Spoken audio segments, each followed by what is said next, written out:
Well, stay-at-home and closure orders last spring resulted in travel times dropping by as much as 45% on city expressways. That was then, this is now.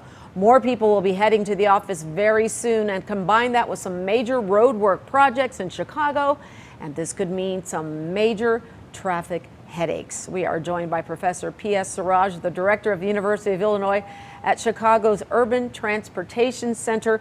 Good morning to you. That is the last thing commuters want to hear. They don't want to come back to work to begin with, and then they're going to have to be faced with two of the most massive road construction projects to come to the Chicago area, the Jane Byrne Interchange and the Central Tri-State Tollway.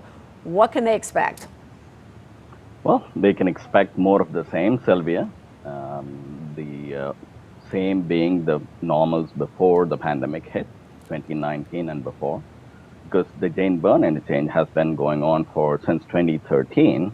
Hopefully, there's light at the end of the tunnel on that project, because 2022 seems to be the anticipated deadline for IDOT to complete it. So at least that would spell some relief. The other one is going to be on for some more time. But either way, when you look at it, if and when workers get back to work, then they will have to endure with some of the higher travel times that people are already starting to experience. Oh my gosh, I know people are dreading that. I used to do that commute all the time. I live in the city now, and I just dreaded it then. Now, the Jane Byrne, you said 2013. Okay, so that, of course, is next to Chicago's Loop. It's where I-90, 94, and I-290 converge, and it is rated the most congested interchange in the nation. So once this construction finally is finalized, what kind of a difference do you think this is going to make in the travel times? Because it's been going on for way too long, and it seems like a never-ending project that's made things worse. Well, in an ideal world, if things had been the same as when IDOT started the project, then there would be significant benefits for all commuters and all travelers through the interchange because of the changes that IDOT has made or is in the process of making. The one uncertainty that nobody took into account was the pandemic happening. And so how behavior is going to change, how people are going to look at public transportation, what is the confidence they'll have in getting back to using public transportation, all of those will have a major bearing on whatever benefits that they will see when the project is completed. Okay, so it also seems like traffic is already inching back to pre-pandemic levels. I mean, what a difference. Do you know if that is in fact the case? Where are we now? And is it just construction, or do you think more people are just out and about because they can? Well, it's a confluence of many factors, Sylvia.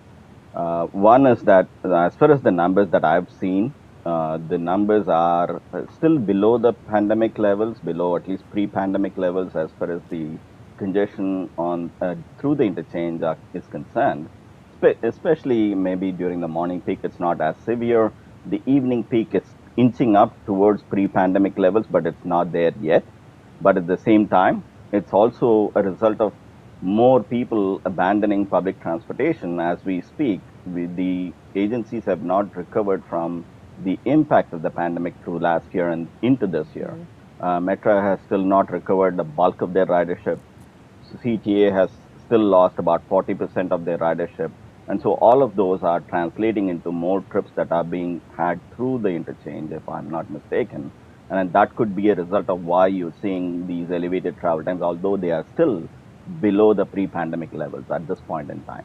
That is such a good point. And you know, for years, you watch our traffic reporters and they always say, take public transportation. People have quit doing that.